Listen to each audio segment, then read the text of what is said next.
Hello everyone, কেমন আছো সবাই? আজকে আবারও খুব সিম্পল এবং খুব টেস্টি একটি রেসিপি নিয়ে চলে এসেছি। সেটা হচ্ছে ডিমের রেসিপি। তার জন্য প্রথমে ডিম লাগবে, সেটা নিয়েছি। আর এখানে নতুন আলু আর টমেটো কুচি করে নিয়েছি। আর এখানে মশলার মধ্যে লাগবে পেঁয়াজ কুচি, লঙ্কা কুচি, রসুন থেতো। যেহেতু এখানে কোনো বাটা মশলা যাবে না, সিম্পল রেসিপি তোমাদের আগেই বললাম। প্রথমে ডিমটাকে আগে অমলেট করে নিতে হবে। তো আমাদের এখানে 5টা ডিম লাগবে, তো 5টাই নিয়েছি। তোমাদের যে কটা লাগবে সে কটা নিও। আর প্রথমে ডিমটাকে অমলেট করে নিয়ে ওই পিস পিস করে কেটে নিতে হবে। আমাদের এই চ্যানেলে আর একটা সাবস্ক্রাইব হলে কিন্তু 100টা সাবস্ক্রাইব কমপ্লিট হয়। তো এখন যে ভিডিওটা দেখছো অবশ্যই চ্যানেলটাকে সাবস্ক্রাইব করে দেবে, তাহলে আমার 100টা সাবস্ক্রাইব কমপ্লিট হয়ে যাবে। আর হ্যাঁ, এই ভিডিওতে যে ভালো ভালো কমেন্ট করবে তাদের কমেন্টগুলো আমি নেক্সট ভিডিওতে বলবো।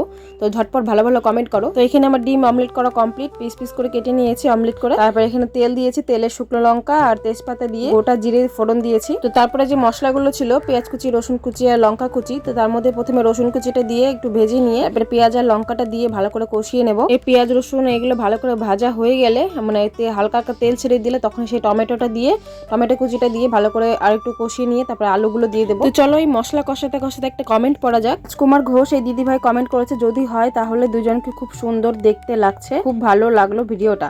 হয়তো দিদি ভাই আমাদের দুজনের ভিডিওতে এই কমেন্টটা করেছে, তো অনেক অনেক ধন্যবাদ দিদি ভাই। তো আরো ভালো ভালো কমেন্ট করো, তোমাদের কমেন্টগুলো নেক্সট ভিডিওতে বলবো। তারপরে এখানে আলু দিয়েছি, আলু দিয়ে লবণ হলুদ দিয়ে ভালো করে এখানে কষিয়ে নিচ্ছি। তো চলো আরেকটা কমেন্ট পড়ি। সুমি রয় 8694 এই দিদি ভাই আমাকে কমেন্ট করেছে, নিউ সাবস্ক্রাইবার। তো অনেক অনেক ধন্যবাদ দিদিভাই আমাকে সাবস্ক্রাইব করার জন্য। তো ভিডিওগুলো দেখো, আশা করি তোমাদের খুব ভালো লাগবে। আর এরকম ভালো ভালো কমেন্ট করতে থাকো। তো এখানে একটু জিরে গুঁড়ো দিয়েছি, ভালো করে কষিয়ে নিচ্ছি, একটু জল দিয়ে ঢেকে ঢেকে ভালো করে কষিয়ে নিচ্ছি যাতে আলুগুলো নরম হয়ে যায়।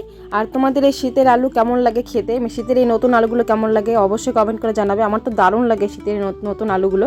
আর শুধু আলুই না, শীতের যে কোনো সবজি যেমন পালং শাক, ধনে পাতা, এইসবগুলো মানে প্রত্যেকটা সবজি আমার দারুণ লাগে খেতে, ফুলকপি, বাঁধাকপি। আর আমি এটাও জানি যে অনেকেরই শীতের সবজি খুব ভালো লাগে, যাদের ভালো লাগে তারা অবশ্যই কমেন্ট করে জানাবে। তো এখানে আমার কষানো হয়ে গেছে আলু, তারপরে পরিমাণ মতন জল দিয়েছিলাম আর কিছুক্ষণ ঢেকে রেখেছিলাম যাতে আলুটা সেদ্ধ হয়ে যায়। তো এখানে আলু অনেকটাই সেদ্ধ হয়ে গেছে।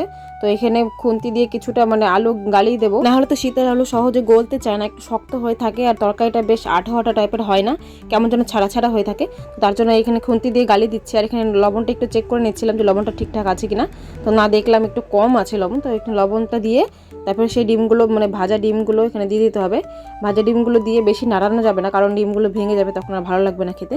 তো এখানে আস্তে আস্তে নাড়াচ্ছিলাম।